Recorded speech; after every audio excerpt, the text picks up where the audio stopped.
Alright, welcome everyone. In this video we're going to go over some national team stuff. I know a lot of people are always wondering how they can get on a national team, or why they got an invite to one, or why they didn't get an invite to one.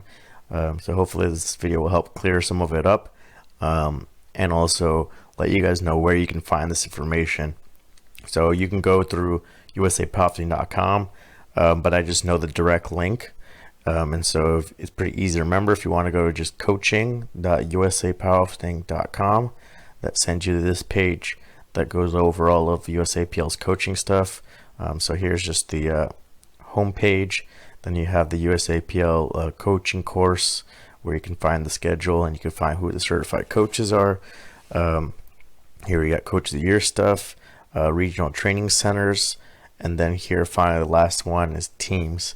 And you'll see at this drop down, you'll see there's a number of teams listed, because different teams may have different qualification processes based on what meets they look at and how they select their champions that get the automatic invites, or alternates that get on the alternate list and then possibly get an invite later on. So depending on what team you want to try for, you want to click on that link and read the process or the criteria for making that team. So we'll just look at the most common one that people try and get on is this one, Raw Classic Powerlifting. That is for the Classic Powerlifting World Championships. So we'll click on that, and then that'll take you to the page here that gives you information about the Classic Championship, explains how it's taken from Raw Nationals, so no other competitions matter. It only matters what you do at Raw Nationals. That way everyone is competing head to head on the same day, and whoever comes out on top is the one that gets an invite. It also explains about aging into an age division, or possibly aging out of an age division, because our Raw Nationals is held in October of the previous year, where Worlds is June of the following year. So in 2019's Raw Nationals in October is building the team for the 2020 Worlds in June coming up. So there might be lifters that will win, let's say, the junior national title, but they age out the following year, and so they cannot be on the junior team. And also there could be lifters that age in, where let's say they're 39 in 2019 and then become 40 in 2020, so they can be considered for the Masters 1 team. And you can even have possibly a 2-year difference depending on when the lifter's birthday is. So a lifter could be 38 at Raw Nationals, turn 39 later that year in November or December, and then that means they'll be 40 in 2020 and they can be on the Masters 1 team. So those are some things to consider. That's why whenever they put out the roster for Raw Nationals, they always show everyone's year of birth and their IPF age for the following year, so that you can see who you're competing against. For other championships like Bench Press Nationals, they've been doing that for many years. They show what age division the person's eligible for, so you know exactly who you're competing against. So those are things that you want to look at if you're trying to fight for a spot. So then here shows the criteria. So first one is using the IPF age, like I said, for 2020. If you're looking at this year's team, then whoever has the highest total gets the automatic invite. So if we're going with the open age division, since everyone is in the open age division, whoever has the highest total at Raw Nationals gets the automatic invite. Everyone else gets dumped into the alternate list. And then for the other age divisions, like I said, for the junior age division, if that person won the junior national title, they have to see if whether they're still an eligible junior for that year, for 2020. If they are, then they get the automatic invite. If they don't, then they get dropped out, and you look at the next highest total. Alright, so then we go into step 2, which is something new they've added in. So again, if you were an eligible national champion, but you're beat by someone who ages in, then you will get onto the alternate list. So you won't get the automatic invite since you weren't the highest total out of everyone eligible, but they will put you on the alternate list to have a chance to get on if for some reason people decline their spot.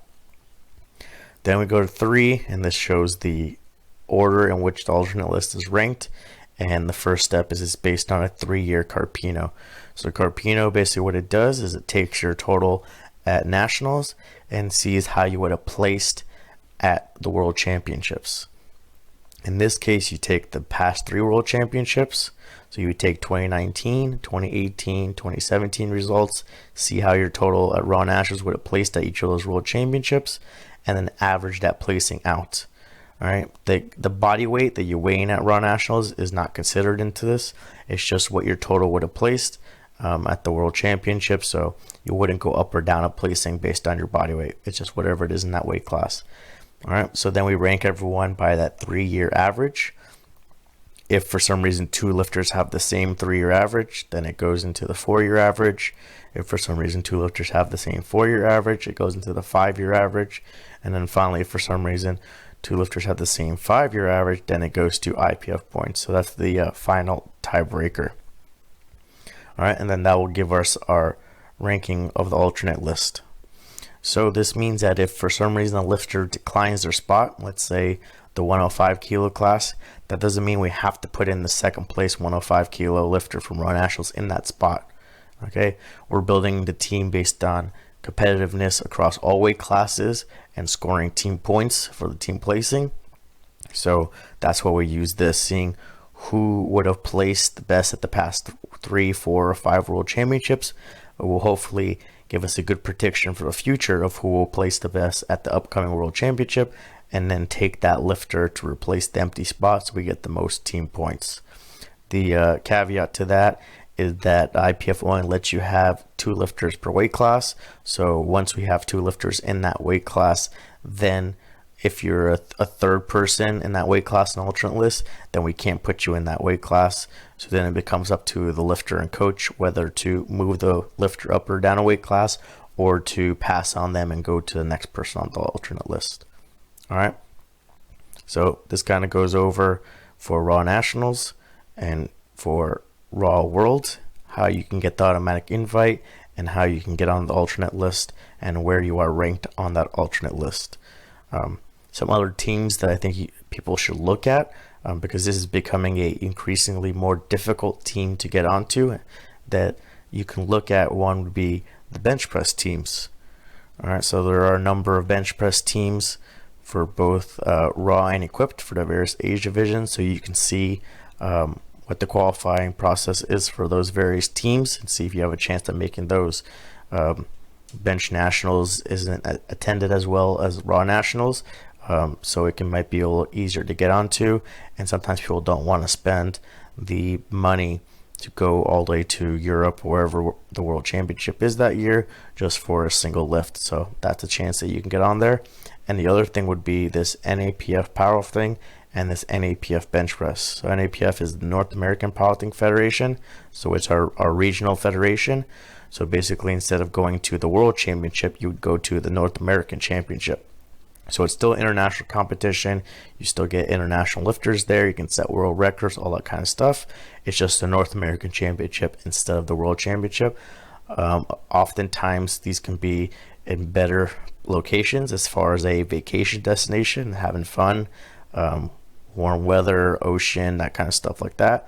So if you want to go to places like maybe Puerto Rico or Cayman Islands or Costa Rica or Panama, instead of wherever the World Championship is, this is another option. So you can look at these various teams and whatever other teams that you want to look at. If you want to look at the equipped team, if you want to look at the university team, to see what the specific qualification process is for that team. All right, so I hope that helps you all out. Again, the website is coaching.usapowerlifting.com, and then you go over to the final tab, teams, and then select which team you want. All right.